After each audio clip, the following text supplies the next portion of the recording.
Can't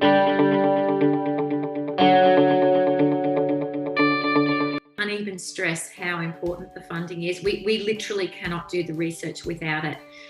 Clinical trials research like this one, where you've got a control group and you're testing and it's all very well controlled so that we can really demonstrate properly whether it works or not, and those proper clinical trials, the number of hours that are required to recruit the participants, to test them, to treat them, to follow them up is enormous. And the money goes to me putting on staff to help with that. It doesn't go anywhere else.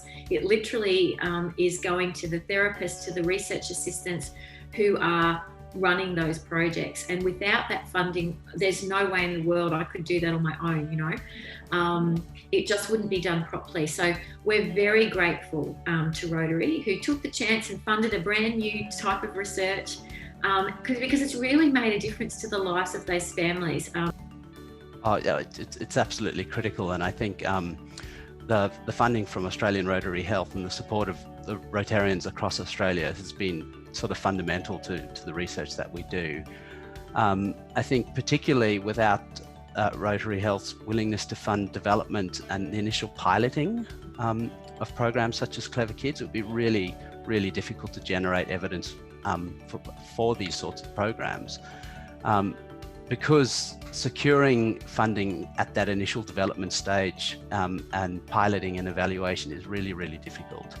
But it's absolutely critical to getting that early stage of development right if you're going to underpin the larger trials that you need to really establish the evidence base for a program. And without this sort of pilot work, giving sort of that initial confidence in the program, then securing funding from big, large funders like the research councils is just about impossible. So I think Rotary Health fills a very, very critical space in the funding landscape in mental health research. Absolutely. I mean, it's helped me to do my PhD and to do this work, and I really hope that this work will have a lot of implications for a lot of years to come. But in terms of why it's important to keep doing this and other suicide prevention research, I mean, sadly, the Australian suicide rate has grown over the last decade, and there is a lot of really great suicide prevention research and work going on. It's a really dedicated and enthusiastic community.